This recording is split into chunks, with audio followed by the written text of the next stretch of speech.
व्यभिचार आणि वारसा हक्क या दोन्ही गोष्टींचा एकत्रितपणे कधी विचार करायला लागेल असं मला कधी वाटलंच नव्हतं.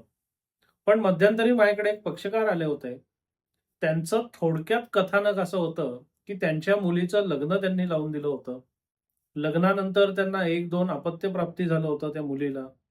पण त्याच्यानंतर ती मुलगी जी आहे, ती आपल्या पतीला आणि मुलांना सोडून निघून गेलेली आहे. मध्यंतरी ती दुसऱ्या कोणाबरोबर तरी राहत होती. कालांतराने ती अजून दुसऱ्या कोणाबरोबर तरी राहत होती. असं तिचं चालू आहे. बरं ह्याबद्दल काही रीतसर कायदेशीर तक्रार, कायदेशीर कारवाई करून घटस्फोट वगैरे हवा आहे किंवा तिकडे तिचा छळ वगैरे होतोय का? तर तसंही काहीही नाही आहे. म्हणजे या मुलीचा जो काही व्यभिचार चालू आहे, त्याला तसं सबळ कारण काहीही नाही. हा व्यभिचाराचा मुद्दा झाल्यानंतर वाटपाचा मुद्दा आला.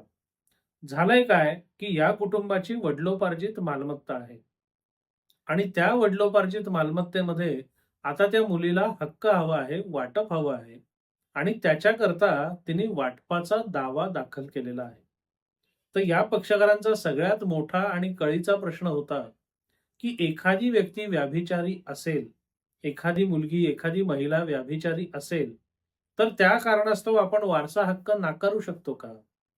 तर सगळ्यात पहिले एक लक्षात घेतलं पाहिजे, की वारसा हक्क हा जन्मसिद्ध हक्क आहे आणि बहुतांश वेळेला जन्मानंतरच्या बऱ्या वाईट गोष्टींचा कोणताही विपरीत परिणाम त्या वारसा हक्कावर होत नसतो.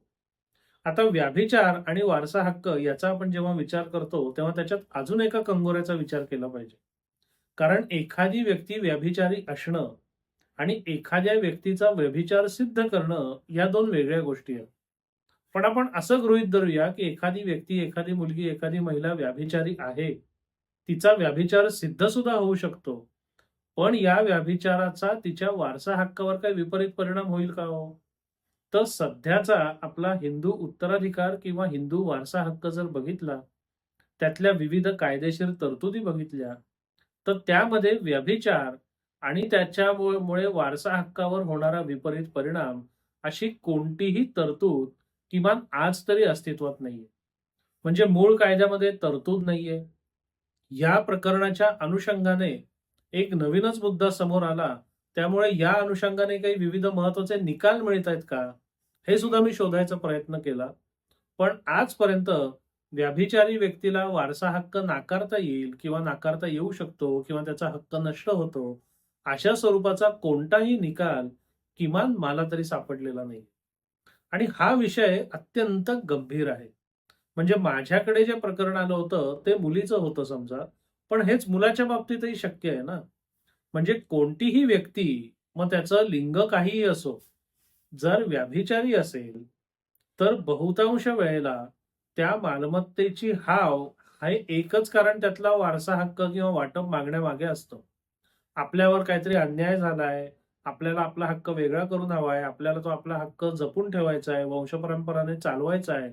असा काही उदात्त उद्देश त्याच्यामागे असायची शक्यता जवळपास 0 आहे. पण अशा परिस्थितीत सुद्धा केवळ त्या कारणास्तव आपल्याला त्या व्यक्तीचा वारसा हक्क डावलण्याची सोय किमान आज तरी आपल्या कायद्याने दिलेली नाही. आता हे सांगितल्यानंतर पक्षकारांना धक्का बसला, कारण सर्वसामान्य माणसांची जी विचार करण्याची पद्धत असते, ती खरं म्हणजे चांगली असते. म्हणजे ज्या गोष्टी नैतिक नाहीत, त्या गोष्टी कायदेशीर पण नाहीत, असा एक सर्वसाधारण समज असतो. आणि त्यात तो समज बाळगण्यात किंवा असा समज होण्यात फार काही चूक आहे, असं मला सुद्धा वाटत नाही.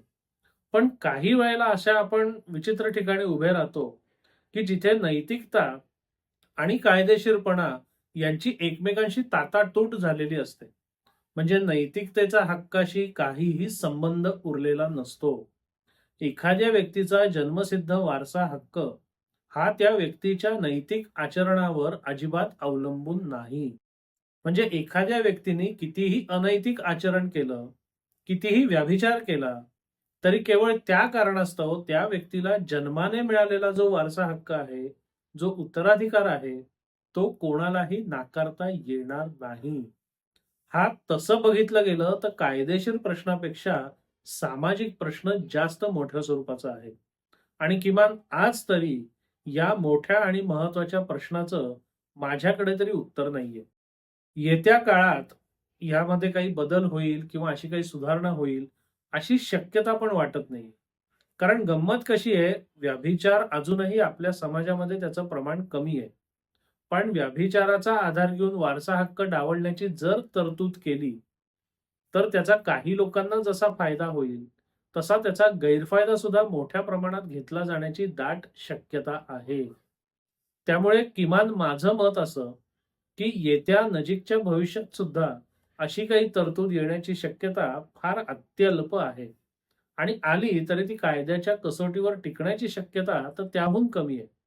म्हणून सध्याच्या कायद्याच्या चौकटीत जर विचार करायचा झाला, तर नैतिकता, व्यभिचार, चांगलं किंवा वाईट आचरण याने कोणत्याही व्यक्तीच्या वारसा हक्कावर कोणताही विपरीत परिणाम होत नाही.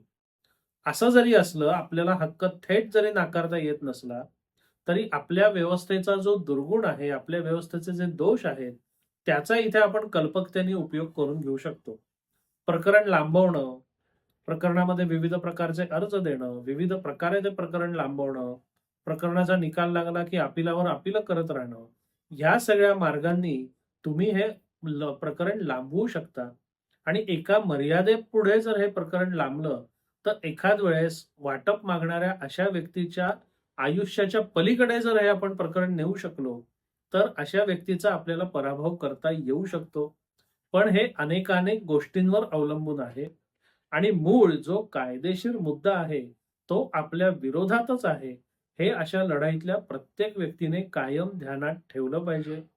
नैतिकता, व्यभिचार आणि वारसा हक्क याचा एकमेकांशी काहीही दुर्दैवाने अजिबात संबंध नाही.